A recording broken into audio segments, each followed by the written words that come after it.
Esto ya lo cierro, ¿verdad? Eh, Espérate. Dale a cancelar. cancelar. Sí. Si es que si no, esa no la cierras. No, no lo cierro entonces. Aquí nuevamente cancelar. Cancelar. ¿Vas a Y compartir? compartir. Y es esta. Y luego voy a compartir. Sí, No, es en esta otra. Ah, no, sí, tienes razón. ya. Según esto, ¿verdad? Ahí está. Ahora lo que falta es que aparezca yo. No, que sí. ¿Listo? ¿Listo? ¿Iniciamos? Sí. Gracias, Coco. Te echo un grito. Muy buenas tardes. Buenas tardes. El Gobierno Municipal de Guanajuato 2024-2027, por medio de la Dirección General de Cultura y Educación, les da la más cordial bienvenida a la conferencia titulada Historizar Arte Funerario Post Memento Mori, a cargo del doctor José Luis Lara Valdés.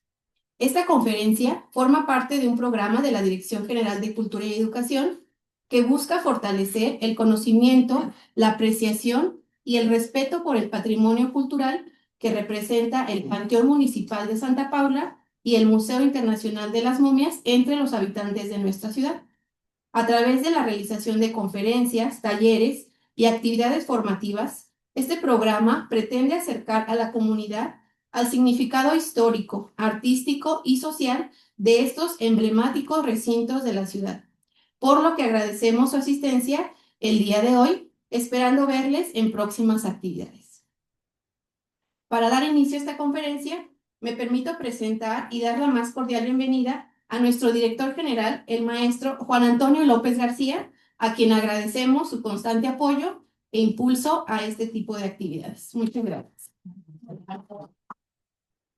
Asimismo, damos la bienvenida a nuestro conferencista, el doctor José Luis Lara Valdés, de quien me permito compartir a continuación una breve semblanza de su trayectoria profesional. Nacido en Guanajuato, profesor de tiempo completo definitivo asociado C en la Universidad de Guanajuato, con antigüedad de 41 años. Cuenta con perfil PRODEP, deseable desde 2008, integrante del UGTO, diagonal CA-63, estudios históricos en formación, del que es responsable actualmente. Doctor en Artes por la Universidad de Guanajuato, con la tesis Arte e Historia en las Rocas, diseño de espirales en Centro y Norte de México, disponible en formato digital en el repositorio de la Universidad de Guanajuato. Con un postdoctorado en Educación por la Universidad Pedagógica Nacional, tesis en desarrollo, dimensión educativa de la historia en naciones originarias, los CESAR de San Luis de la Paz, Guanajuato. Maestría en Estudios Mesoamericanos por la Universidad Nacional Autónoma de México, con la tesis Arqueología de Guanajuato, aproximaciones a la historia antigua de México, disponible en Tesis UNAM. Versión simplificada publicada por la Universidad de Guanajuato. Licenciado en Historia por la Universidad de Guanajuato, con la tesis Vista de la Ciudad de Guanajuato desde el siglo XVIII, publicada por Presidencia Municipal de Guanajuato, como la ciudad de Guanajuato en el siglo XVIII. Pertenece a la Sociedad Mexicana de Geografía y Estadística como secretario académico de la correspondiente Bajío Sociedad Mexicana de Geografía y Estadística. Se especializa en patrimonio cultural, en la diversidad tangible, intangible, edificado, cultural, documental, con varias publicaciones, resultado de haber intervenido en la recuperación del patrimonio de Antigua Biblioteca de los Religiosos Agustinos en Colegio de San Pablo, Yuriria, Guanajuato, Archivo Histórico del Poder Legislativo de Guanajuato, Historia Antigua de Mesoamérica con base en Arqueología de Guanajuato, Historia Urbana, Arte y Arquitectura en Historia de Ciudades. Dedicado a la historia cultural, identidad e historia del arte, ha participado en seminarios y dictado conferencias en universidades de Estados Unidos, Oregon, Illinois, Augustana College Rock Island y ha dado cursos, talleres en centros culturales comunitarios en Portland, Eugene, Chicago, en España, Universidad de Extremadura en Cáceres, Universidad Politécnica de Madrid. En Francia, Universidad de París, la Sorbona y Universidad Bordeaux. Durante los años 2019-2022, ha desarrollado perfil en YouTube y Facebook, realizando divulgación histórica y cultural en plataformas multimedia, colaborando con la Sociedad Mexicana de Cultura, el Instituto Estatal de Cultura de Guanajuato y varios centros de investigación y estudio. En años recientes tiene mayor presencia en redes digitales, diseño y conducción de cursos, talleres, conferencias, actos docentes y de divulgación del conocimiento histórico, y varios siguen en línea. Démosle un aplauso y recibamos al doctor José Luis Lara Valdés con la conferencia Historizar Arte Funerario, el Panteón de Santa Paula, Guanajuato.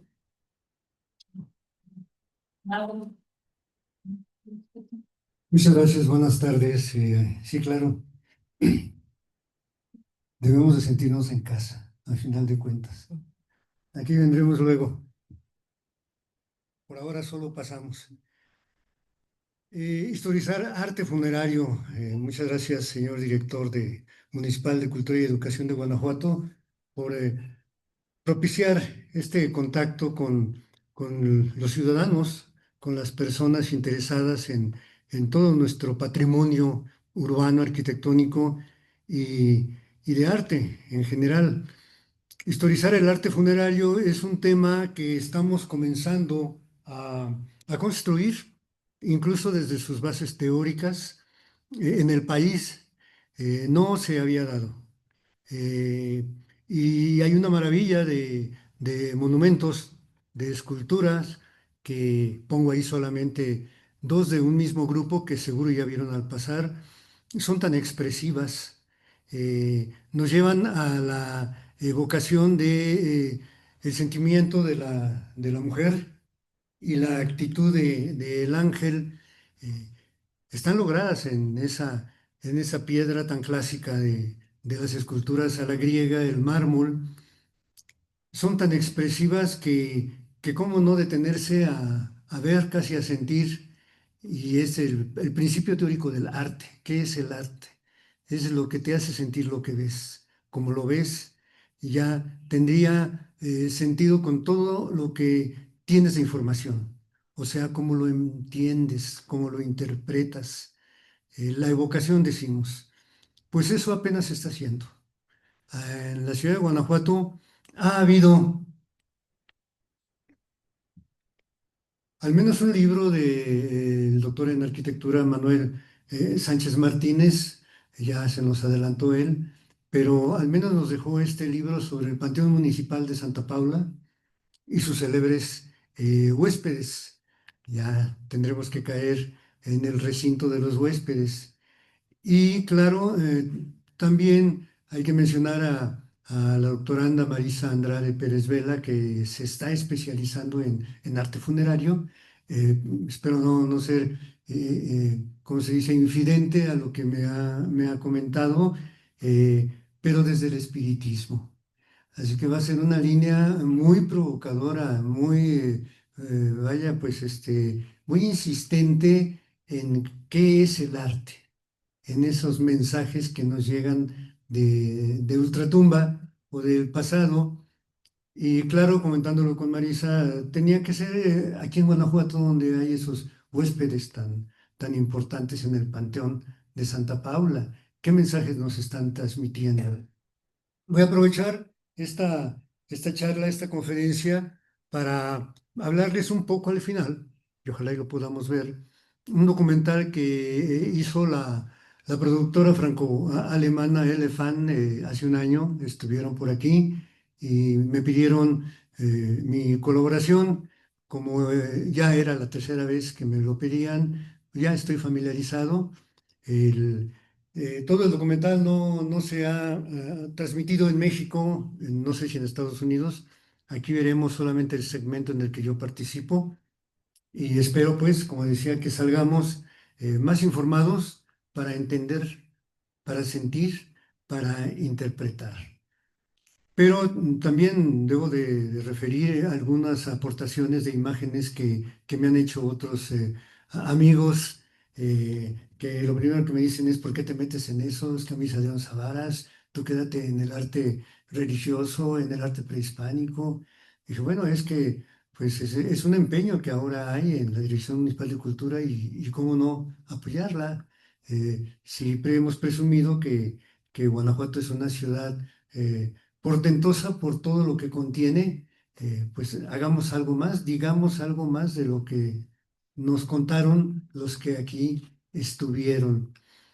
Y bueno, pues Alexis Argüello, que es un restaurador con una buena trayectoria también en nuestro país, sube imágenes desde su fondo virreinal, y esta es una de ellas. Encontró lo que parece ser la primera expresión del arte funerario en el año de 1861, abril 30 de 1861. Este panteón se inaugura en marzo de 1861, y este vendría a ser una guirnalda muy en el estilo de aquella época, el neoclásico. Estamos en el año 1861, pero que a la vez recupera todos los lineamientos estéticos del arte clásico griego. Sí, así se ponían las lápidas en las tumbas a la griega, solamente la leyenda a quién está dedicada, dentro de un círculo o un cuadrado o un rectángulo, y unas guirnaldas alrededor. Es que bueno, pues señor director, aquí hay un buen elemento para que sea distinguido, y ojalá y no quede por ahí en algún lugar perdido, porque lo que no me dijo Alexis es dónde está, dónde lo tomó. Espero que esté aquí y no en el jardín de su casa. Y hablamos del edificio, hablemos del lugar, pero hablemos de la historia. En el siglo XIX, entre 1836 a 1850, hubo epidemias en México que dejaron mortandad y colmados los panteones.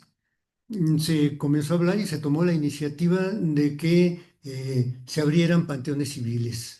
Para el año de 1853 y hasta 1861, en la ciudad de Guanajuato se construye este panteón civil, eh, panteón municipal, que además está sucediendo ese año otra epidemia, dice el efemeridista Lucio Marmolejo, una terrible y prolongada epidemia de fiebre tifoidea que hace espantosos estragos, aflige por casi todo este año a la ciudad de Guanajuato, así como a otros muchos lugares de la República.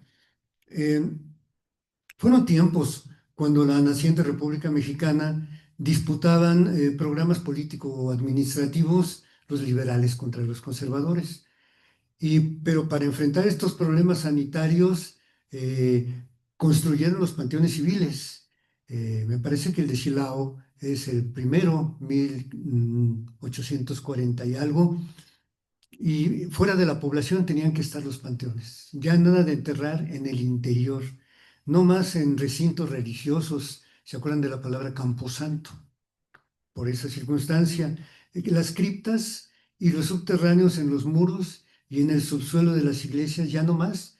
Y eso se vio como que la lucha de los liberales contra lo religioso, para que ya no dejar que la iglesia enterrara a nadie en su camposanto ni en el interior, sino en una área exprofeso construida extramuros, fuera de la población, como fue este recinto que tenemos ahí, la portada. Y vuelvo al tema del arte, de la arquitectura neoclásica, todas las características del arte a la griega, como están ahí esas columnas, el frontispicio, eh, pero incluso lo emblemático, la decoración. En cuestión de arte, el arte de la arquitectura, el siglo XIX continúa con el perfil arquitectónico del gusto moderno, como se le llamó en el siglo XVIII, o neoclásico, como se le llamó en el siglo XIX, predominio de lo clásico griego. Con el fin de Nueva España, cuando termina la Nueva España, siguieron los llamados neos, neogótico, neoárabe, en fin, La ornamentación evoca lo clásico, como esos triglifos y metopas. Los triglifos son los ranurados, esos cuadrados ranurados en tres, por eso son triglifos, que son las cabezas de las vigas ranuradas en tres y entre ellas flores que para cementerios sustituyen con cráneos, indicativo de la función del edificio. Si ustedes han estado frente a la entrada del Panteón de San Sebastián, es lo que tiene también, triglifos y cráneos, y ya no tiene las flores. Y arriba pues pongo un recorte de la fecha cuando fue inaugurado, marzo de 1861, este panteón que fue abierto entonces. Un poco de historia para dar contexto y me baso en don Lucio Marmolejo.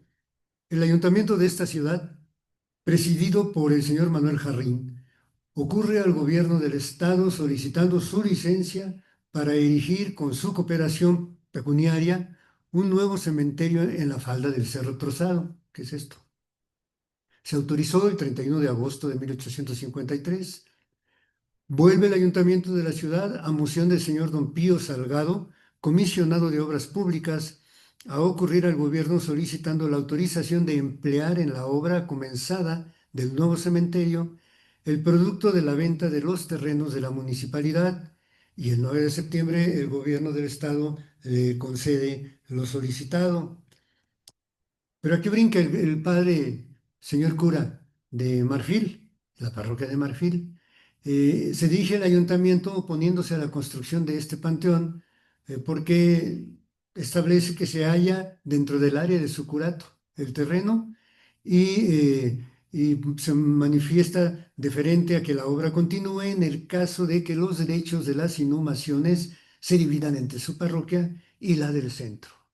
O sea, el padre de Marfil quería cobrar, quería seguir cobrando, y sí, autorizaba que se siguiera haciendo de este panteón siempre y cuando le dieran una parte correspondiente a la parroquia de Marfil. Pero el regidor don Pío Salgado refuta en un luminoso dictamen, dice Lucio Marmolejo, las razones expuestas por el señor cura de Marfil para oponerse a la construcción del panteón de esta capital y concluye proponiendo como el mejor medio de zanjar todas las dificultades, solicitar a la autoridad diocesana que se modifiquen los límites de las dos parroquias interesadas en el asunto, de manera que quede segregada de Marfil y agregada al centro esta pequeña porción del terreno necesaria para que el local del panteón quede perteneciente a esta. Y se comienza de nuevo a trabajar en la obra que se había suspendido mucho tiempo, hasta que pasa por la ciudad en uno de esos conflictos liberales contra conservadores, allá en Morelia, donde es aún la sede del obispado de Michoacán, y esta región pertenecía a tal obispado. El obispo Munguía se viene a pasar un tiempo a Guanajuato, alojado, hospedado por su amigo personal, el entonces gobernador Manuel Doblado, eh, y pues de esa manera se obtiene que este obispo modifique la jurisdicción de la parroquia de Marfil y ya se queda esto definitivamente para Guanajuato en 1857. Vuelven a continuarse los trabajos, pero además es una década de problemas, no hay dinero. Ahí es una década de guerras, precisamente las leyes de reforma han propiciado estos enconos entre la población sumamente católica, altamente creyente, y no estaban dispuestos a ser enterrados fuera de un camposanto, o de una iglesia, o de un convento. Tenían que quedar en un lugar cerca de la iglesia.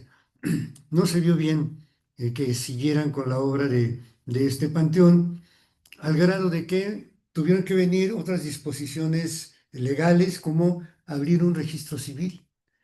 En toda la República se estableció que los registros civiles eran los únicos autorizados para extender un acta de defunción.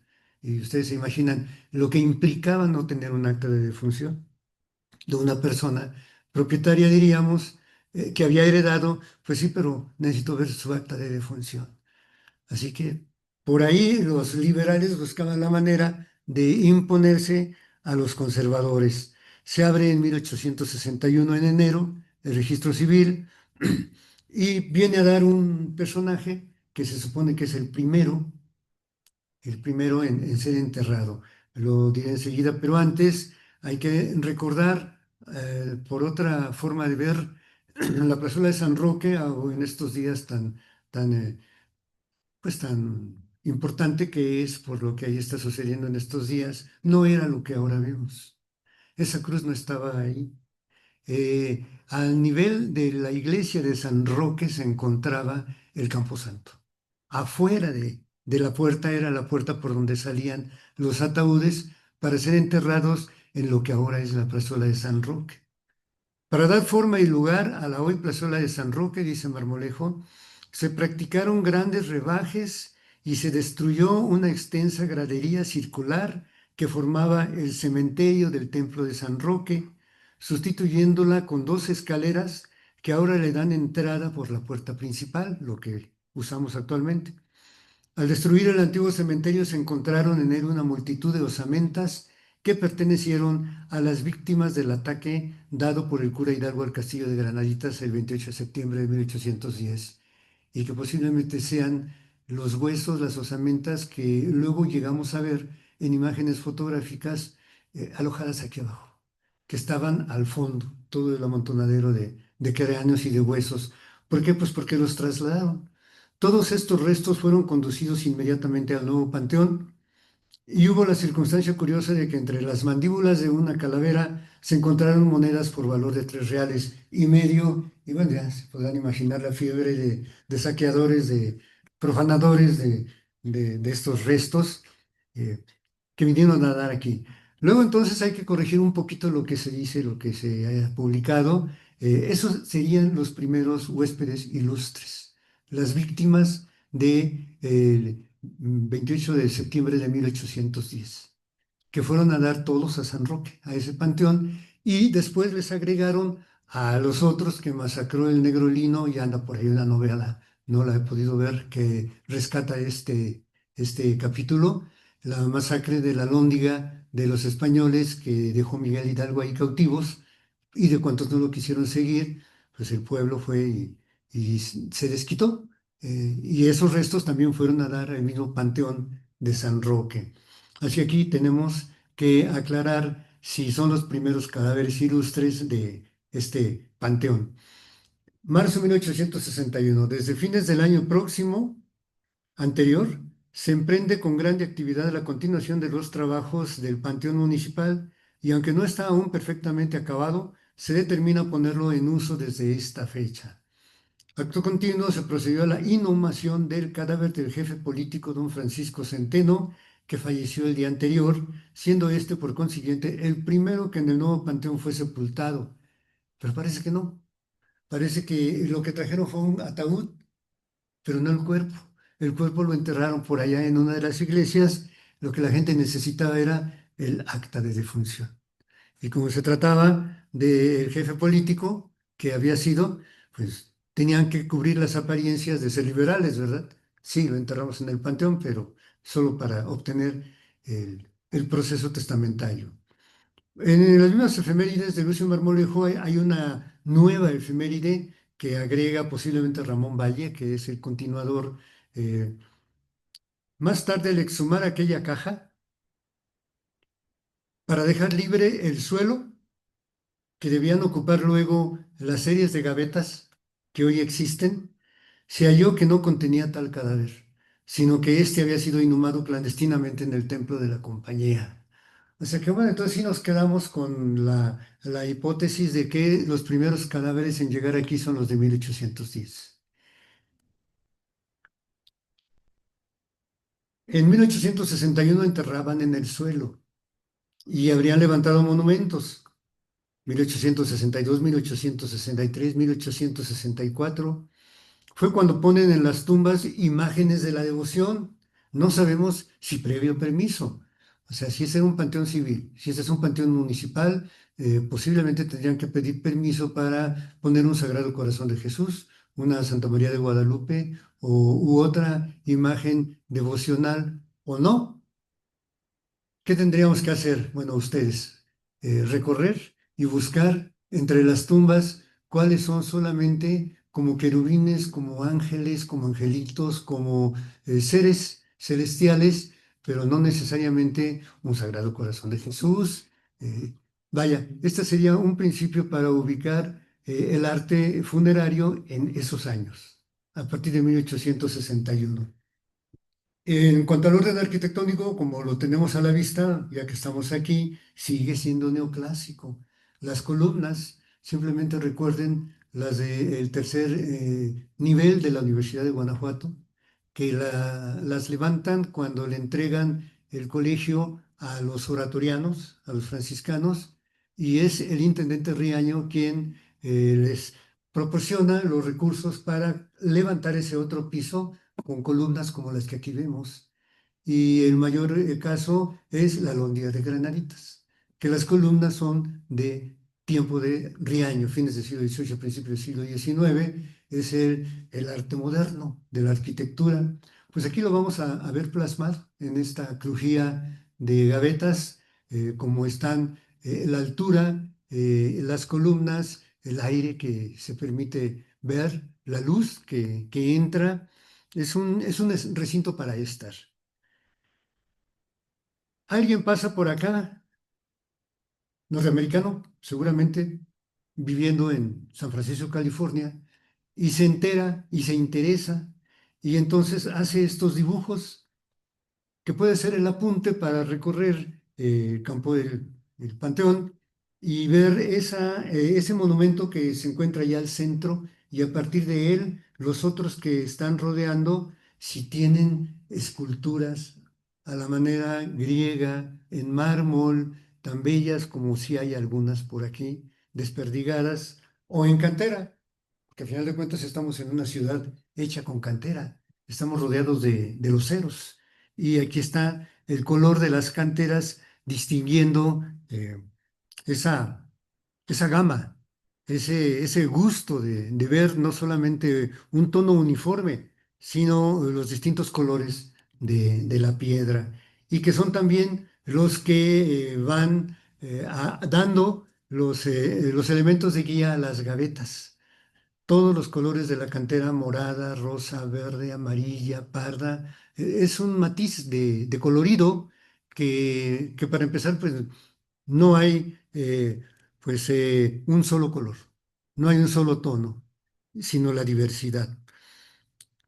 Y hacen estas criptas cuando sacan al fallido entierro de que fue un jefe político, es para hacer estas criptas, 1868. Es cuando entonces comienzan a enterrar en las gavetas y también es cuando entonces van a comenzar con el proceso, sin que nadie lo supiera, sin que nadie lo quisiera ver, de cadáveres áridos, de secación de los cadáveres. No son los que sacan del suelo, eso siguen el proceso natural por la humedad, por la tierra, por los insectos, siguen el proceso natural. Las momias salen de las gavetas. Veamos un poco el entorno también, donde nos encontramos, ese gran edificio. Para haberlo logrado, como en otras partes de la ciudad, ya había la experiencia de la ingeniería minera, de nivelar, de aplanar, de levantar taludes, que sería otra parte de la actividad, si ustedes gustan, darle la vuelta al recinto, darle la vuelta y darse cuenta que en algunos contornos está más elevado que en otros, y sin embargo aquí nos encontramos al mismo nivel. ¿Qué cantidad de metros hay hacia abajo? Valdría la pena hacerlo para ubicar, y ahora sí voy a la fantasía, que al cabo estamos en una ciudad de guías de turista que les encanta decir mentiras. ¿Quiénes más están por ahí enterrados? Donde no sabemos por dónde los mentían. ¿Cómo? ¿Cómo era posible que teniendo este nivel, sin embargo, abajo hay varios metros de altura? ¿Qué hay en ese lugar? A lo mejor cráneos con doblones, digo, con reales, 3,5 reales, ¿no? Del otro lado, hacia arriba, lo que podemos observar es la construcción de los patios del ferrocarril. Ahora pues es imposible apreciar el paisaje urbano natural como esta imagen fotográfica, pues más o menos de 1930, nos permite ver, es una captura de pantalla de este archivo de fotografías aéreas de ciudades de México. Y claro, la calzada de Tepetapa, que es una de las primeras vías o calles de este rumbo que comunica con Santa Fe. Solo que el puente de Tepetapa es de un poquito antes de este panteón. Se construye hacia 1853. ¿Cómo llegaban de Tepetapa a Santa Fe? Se iban por Tamazuca o se iban siguiendo el río para subir por San Isidro. Pero esas son otras historias. Solo para ubicar dónde está actualmente el panteón, sí era extramuros, pero ya forma parte de prácticamente del centro. El mercado ya es el centro. Hay que buscar entonces en los monumentos que hubo en 1870. Le hacen el monumento al general Manuel Doblado. También se lo van a hacer a Florencio Antillón, al doctor Alfredo Dujés. Hay mausoleos familiares, la familia Aranda, los restos de Manuel G. Aranda, quien fuera jefe político de Guanajuato y profesor en el Colegio del Estado y aspirante a gobernador. Y valía la pena identificar esas criptas, a ver si tienen todavía la placa que dice a quién pertenecieron, porque lo que yo he llegado a ver es que ya no se sabe. Solamente los registros que deben de haber ahí. En los señores encargados del panteón llevan en los libros los registros o que estén allá en el archivo de transición de la presidencia municipal que pudimos levantar en el Cantador. Pudimos resguardar ahí una buena cantidad de expedientes de varias oficinas de presidencia municipal, siglo XIX y siglo XX. Tarea, tarea que nos espera porque ahí también debe de venir pues, los contratos. ¿A quién le pago porque me haga esta escultura? El jefe de obras del ayuntamiento es el único que puede autorizar que se levante un monumento o que se construya en algún lugar. Y ahí es donde debe de venir los nombres del ingeniero, el arquitecto, el escultor, etcétera, etcétera. 1870 entonces, en el centro del Panteón Municipal es levantado el mausoleo para el general Manuel Doblado, que es este, que aquí nos pone el dibujante, el periodista, que luego veremos. Eh, ahora me vuelvo a apoyar en Alexis, sus imágenes de Fototeca Virreinal, y en Lucio Marmolejo, dice Marmolejo, este bello monumento está construido con las más escogidas canteras de nuestros afamados loceros y circundado por un elegante balaustrado de hierro. Sobre la urna que contiene los restos se eleva un esbelto obelisco y en los cuatro lados del gran pedestal sobre que descansa ostenta otras tantas lápidas de mármol de Carrara, con las siguientes inscripciones. Solo tengo una. El estado de Guanajuato guarda en este monumento los mortales restos del ciudadano general Manuel Doblado, septiembre 17 de 1870. Les decía que era amigo del obispo Munguía, y entonces, pues él le manda poner algunos emblemas religiosos respetando su liberalismo de Manuel Doblado. En cambio, pues la patria, o sea, el gobierno del Estado, o sea, el ayuntamiento, la administración pública, le orna el obelisco con la emblemática republicana que él tanto luchó y defendió para, para que pues tuviéramos un desarrollo como si lo hubo en su periodo gubernativo. Y vuelvo al tema de los colores de las canteras. Si van ustedes a otros panteones, ahí estará el método analógico comparativo. Se van a dar cuenta que solamente en este las canteras son de colores. Están alrededor nuestro, las canteras de colores. En otros panteones, los monumentos, las esculturas son de un solo color, de cantera. Y vean la belleza de esta composición de colores de las canteras junto con las guirnaldas y el águila republicana. Esta es anterior a la contemporánea, por supuesto. Otra parte del obelisco y otro monumento, al fondo de estas criptas, otro monumento de mármol y este otro conjunto tan expresivo, tan singular, ya buscando o viendo en imágenes, no hemos encontrado otro grupo de pesadumbre, de tal dolor expresado con tanto arte como el que está aquí. El ángel le está diciendo al que ya falleció y enterraron, levántate y vámonos. Y del otro lado, la esposa está pues dolorosamente soportando la ausencia. Es arte. Eso es lo que entendemos como arte. Nos evoca, nos transporta, nos hace sentir. Y lo tenemos aquí, afortunadamente. El ángel diciéndole, vámonos. Y vean, qué belleza. Lo que sostiene los sarcófagos de mármol, estos búhos. Pero qué finura del escultor para lograr darnos el ave en la esquina que pueden ir a ver. Bueno, si ya no hay luz, vengan otro día. Aquí está a quién se le dedica, quién lo dedica y a quién se lo dedica, pero no está el nombre de quién lo hace. Y eso es lo que hay que buscar en el archivo histórico de la presidencia municipal. ¿A partir de cuándo se comienzan a meter entonces las imágenes devocionales de la religión? Porque aquí tenemos, pues ni más ni menos que a San Sebastián. Y aquí tenemos, pues a Nuestra Señora del Escapulario, o a Nuestra Señora de Rosario, o a Nuestra Señora de, como gusten. Es una imagen mariana y es de cantera verde. Y aquí tenemos claro la omnipresente cruz, representación del sacrificio, pero también de la gloria, que puede ser, hablando con otro historiador del arte de San Luis Potosí, de la Universidad de San Luis Potosí, puede ser este el primer emblema que les autorizan a que sí, hombre, ponlo. Nada más es eso, ponle una cruz, pon cruz. Se autoriza que pongan cruces. Eso valdría la pena que se emprendiera en este lugar un catálogo de cruces. ¿Cuántas cruces? ¿Cuáles cruces? ¿De qué materiales? Si queda el nombre de a quién se le dedicaron, como las de cantera que están ahí, y las de mármol que le acompañan, o estas otras, ¿de qué forma son?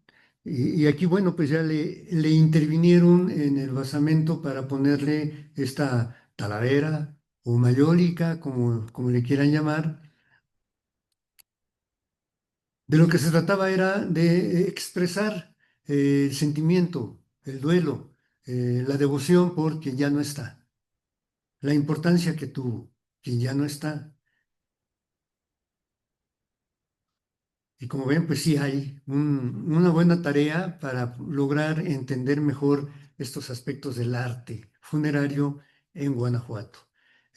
Tendríamos que ver qué quedó en San Sebastián, tendríamos que ver lápidas de la compañía, lápidas de Belén, lápidas de la parroquia, la basílica, pues, el, el recinto inferior del baptisterio es la capilla de los Obregón y Alcocer. Y ahí están, pero ya casi son las lápidas porque cada monumento compite con el otro por ocupar un lugar. Hasta ya las escenas más representativas, el culto a la Dolorosa, que tanto nos representa a los guanajuatenses, pero también es un panteón civil, es un panteón municipal, no necesariamente creyentes en la doctrina católica, sino de otras formas de expresar su ideología, están aquí enterrados. Y esas criptas que, como mencionaba, tendríamos que recuperar. ¿Quién las mandó a hacer? La capilla, su recinto interior. ¿Cuándo se autorizó que hubiera una capilla en un panteón civil o municipal? Podría buscarse el testimonio de la arquitectura de cuándo es este tipo de columnas o la misma imagen, ese Santo Cristo de dónde viene. Y pasamos a los otros huéspedes. Y vuelvo al artículo publicado en San Francisco en 1867, San Francisco, California. En las criptas que están aquí debajo de nosotros, transmutaron en cadáveres áridos de los entierros, salieron las osamentas que fueron acumuladas en las galeras bajo el piso de las criptas. Entonces ahí se ve cómo este reporter norteamericano dibuja las que están de pie, o por acá están otras de pie, encima de la gran cantidad de cráneos y restos óseos. Aquí como la podemos volver a ver. En 1897, en el diario de San Francisco, California, describieron este lugar con dibujos. ¿Acaso fueron primeras noticias de tal singularidad? Se dijo que por las circunstancias mineralógicas de Guanajuato, que por los gases del beneficio en que convivieron en vida los momificados, se dijo, eso se dijo. Pero también se pensaba que las momias eran las que desenterraban, por esa mezcla de las osamentas con los cadáveres áridos. Tiempo después sí se ha venido a entender que solamente encriptadas ahí, en ese vacío que se les forma, se desecan por completo. Y pues está, desafortunadamente, solamente he conseguido material de internet que ha sido fotocopiado. No he logrado obtener copia de las hemerotecas de California. The Mysterious Catacombs at Guanajuato es el artículo con imágenes del recinto, logradas acaso con cámara oscura, los cadáveres áridos que llamaron momias. Y sí necesito el documento porque vamos a poner en discusión a partir de cuándo se les llama momias. Y parece ser este el documento más antiguo que ya les da tal nombre por otra circunstancia. Vamos a verla. Las momias de muros en el derruido convento de Santo Domingo en la Ciudad de México fueron vendidas para ser llevadas a Europa por empresarios. En los mismos años, antes de 1870, tiran el convento de Santo Domingo en la Alameda Central y de uno de los muros encuentran estos cadáveres áridos. Estaban encriptados, estaban de pie, estaban con su vestimenta. Y como estamos en tiempos, dice la nota un poco tendenciosamente de Benito Juárez, no les interesa y los ponen a venta a quien quiera comprarlos. Efectivamente, alguien, el dueño de un circo que anda por acá dando vueltas, haciendo negocio, las compra, pero se las lleva a Europa. Allá es donde las van a presumir, incluso esta. Pongo el nombre de la página por si quieren recuperar más información, Iván López Gallo. eh, la momia de Fray Servando Teresa de Mier, se dijo. Claro que no había manera de probarlo, pero formaba parte de la publicidad para que vieran, entraran a ver las momias. Así que bueno, si no es el reporte de San Francisco quien en 1897 llama momias, estos que se las llevan a Europa hacia 1870 les llaman momias. Y se le queda que le sigamos llamando momias.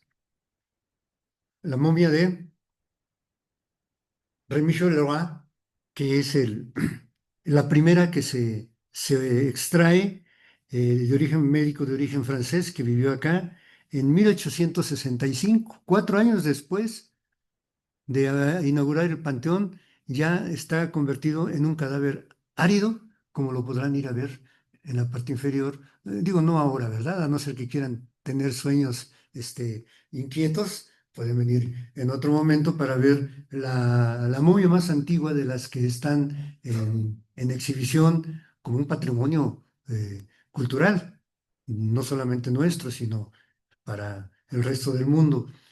Han venido de Francia entonces para hacer este documental, que más adelante vamos a ver un poco, pero porque lo primero que me dijeron es que queremos recuperar las imágenes que utilizó Werner Herzog en su película de Nosferatu. Y ahí tienen una imagen de Nosferatu viendo a una de las momias de Guanajuato. Sí, este señor, este cineasta, vino y grabó, bueno, en película, todavía se utilizaban las películas eh, de, de cámara, de carrete, y la utiliza al principio y al final de la película de Nosferatu. Entonces, allá en Europa también ya tuvieron esa otra idea de que en Guanajuato hay esas momias. Y luego les cuento qué fue lo que vimos y dijimos. Pero antes de eso, vamos a ver otro nivel de arte. La evocación, la significación, lo que nos hace sentir. Eh, el pintor José Chávez Morado, cuando viene a hacerse cargo del mural de la escalinata del nuevo Museo Alhóndiga de Guanajuato, se inspira en las momias. No me lo dijo y no sé que haya sido publicado, ojalá, pero están ahí y algunas son las que están aquí abajo, al menos veremos alguna. Este mural se pinta entre 1953 a 1954. Y lo que hace don José Chávez Morado es representar la decadencia, la clase en el poder decadente y la ruina de la Nueva España, cómo se destruye la Nueva España bajo este cúmulo de las momias que levantan y cómo toma algunas figuras emblemáticas de la lucha, también caracterizándolas como estos cadáveres áridos, pero además dándoles la caracterización de pues eminencias del clero, de la política, de la economía, y aquí tenemos a la señora que se dice que fue enterrada viva, y ahí está bajo la momia, y así podríamos ver otras si vamos al mural del Museo Alhóndiga de Guanajuato, Alhóndiga de Granaditas. Tenemos 128 años de compartir al planeta el tema desde Guanajuato. Esta productora franco-alemana en su serie Invitación al Viaje ya estuvieron por acá. El realizador Teo Soroche es el que la condujo, la obtuvo, nos permitió Dirección Municipal de Cultura en ese momento el acceso, se pudieron hacer tomas muy interesantes que pues ya andan por allá. Se está proyectando actualmente en Europa y pues no duden que de allá vengan para acá porque es una invitación al viaje, precisamente. ¿Qué es lo que estamos haciendo? Le estamos dando su lugar a la discusión de que necesitamos verlos a los restos óseos, a final de cuentas, con una ética contemporánea, que no la hubo en el siglo XIX, ni para qué regresar el tiempo atrás. No la hubo en la primera mitad del siglo XX tampoco. Eh, Despertaban otro tipo de sensaciones aparte de las que queremos poner en la mesa. La evocación, lo doliente, y hay que respetarlo eso. Si todavía hay quienes sean familiares, hay que respetarles eso. Comentaba que en Estados Unidos los Native Americans lograron que de los museos les regresaran los restos de los cadáveres de sus antepasados para enterrarlos allá con ellos. Y sí, el Film Museum en Chicago, Art Institute también regresaron estos restos óseos de indios, como les llamaron, que tenían ahí en exhibición, pero se quedaron con algunas réplicas, ¿no? Este es el Panteón de Santa Paula actualmente, como ven, sobrepoblado y hay que caminar pues con mucho cuidado para no caer en alguna fosa. Estas son partes, secuencias de ese pequeño segmento que espero que podamos ver enseguida. Eh, Allí estamos bajando la escalera de caracol, que no sé, no creo que haya aquí presentes quien me iguale en edad, porque donde me ven, yo ya soy vejestorio, y cuando éramos niños, este era como que el rito del valor, a ver si eres capaz, a ver hasta dónde entras. Y me tomó varios intentos llegar hasta abajo, la verdad, ¿no?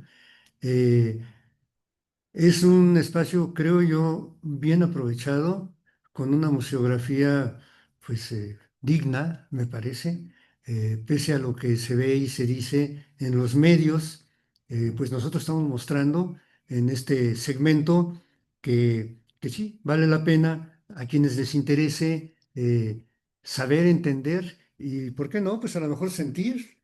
Al final de cuentas también las sensaciones forman parte de, el arte, lo que se aprecia, lo que se valora. Eh, Y pues lo que se dice, ¿no? La industria del entretenimiento que únicamente ha utilizado el terror y el morbo en el cine, por ejemplo, Las momias de Guanajuato, que por ahí pasaron los actores en las calles y se hicieron medio famosos, o pues el interés científico que tienen, ya hubo un tratamiento que hicieron, me parece que es una farmacéutica japonesa que obtuvo la autorización del Instituto Nacional de Antropología e Historia para trasladar uno de estos cadáveres áridos a Japón y estudiarlo. No nos han compartido, el INA, Guanajuato, no nos ha compartido los resultados. Si ustedes conocen por ahí un fotógrafo que se llama Gustavo López, él participó preparando el cadáver árido que se trasladó, fotografiándolo y cayó enfermo. Estuvo un tiempo enfermo por todo lo que tocó, olió y vio, pero él, si lo conocen, les podrá contar. Y esperamos que el INA actualmente está nuevamente interesado en que se hagan estos estudios científicos para que pues, nos ayude a preservar mejor este patrimonio. Y como dije al principio, quiero cerrar esta parte. Aquí voy a llegar yo. Esa es mi cripta familiar, afortunadamente. Y dejaremos de ver que pues se convierte en un mercado la ciudad, ni modo. Pero además por la moda que ahora ya hay desfiles en la Ciudad de México y la película Coco, que exitosamente va a tener una segunda parte, etcétera, etcétera. Pero vamos a ver esa otra parte de, del documental. Vi que se fue Cuco, no sé si alguien me podría apoyar un poco mm, para su transmisión. Sí, nada más quiero, me lo detienes, déjame ver si lo hago yo aquí, ya, creo que ya, aquí está, ahora.